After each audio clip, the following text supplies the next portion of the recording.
Bonjour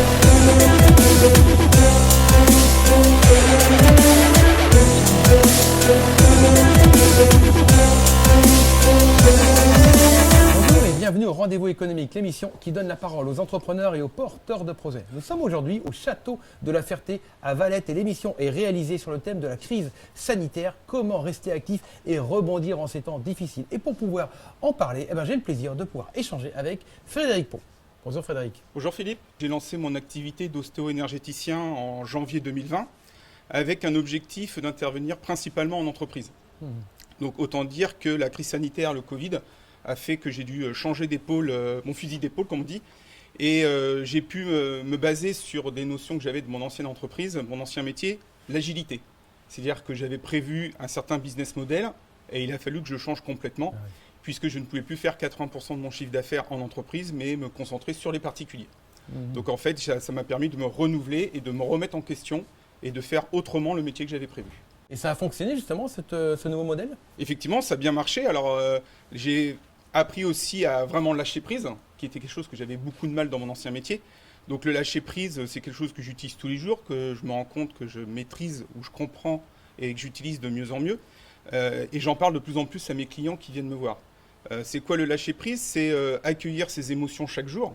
Donc de vivre avec ces émotions qu'on a actuellement assez importantes, la peur, la colère, voire le dégoût. Beaucoup d'émotions négatives. Et voilà, beaucoup d'émotions négatives. Peu la joie actuellement, c'est un peu compliqué.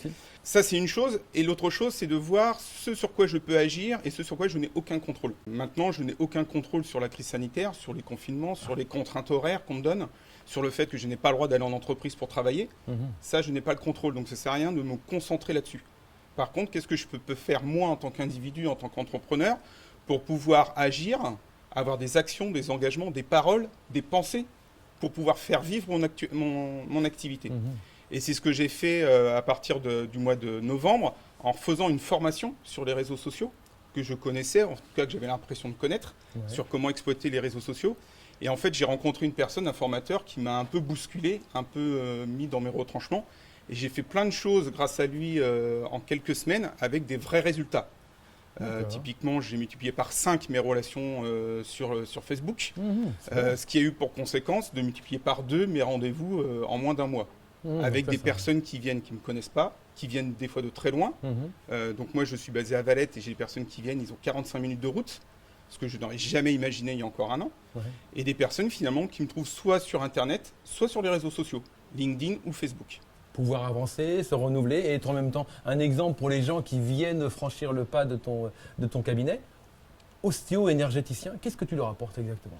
Alors en tant qu'ostéo-énergéticien, j'interviens sur 3 sujets, les douleurs physiques, les troubles émotionnels et fonctionnels. Et j'utilise des soins qui sont basés sur le principe de l'ostéopathie, de l'acupuncture et des soins énergétiques. D'accord. Et donc même là, au niveau de mes séances, j'ai vu une vraie évolution entre les séances que je faisais en septembre et celle que je fais depuis le mois de décembre.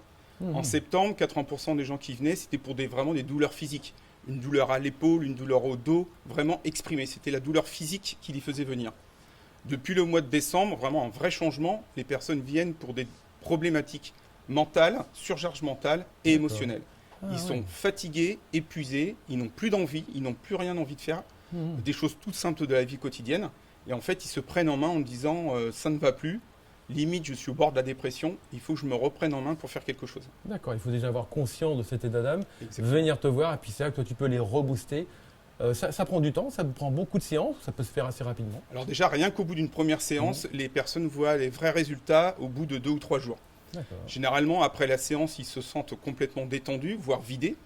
Et quand j'ai des témoignages, que je prends des nouvelles 2-3 jours après, ils me disent, pendant 2 jours, mais j'étais vidé. Je ne sais pas ce qui s'est passé, j'ai l'impression d'avoir fait un effort physique pendant des heures, alors qu'ils sont restés à peine une demi-heure sur la table.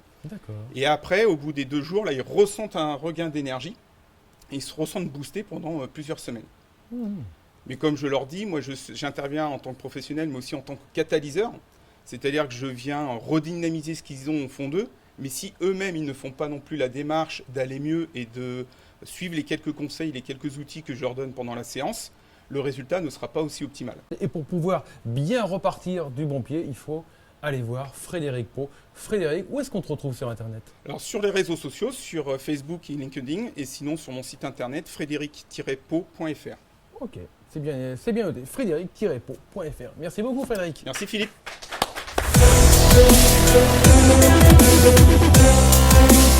Thank you.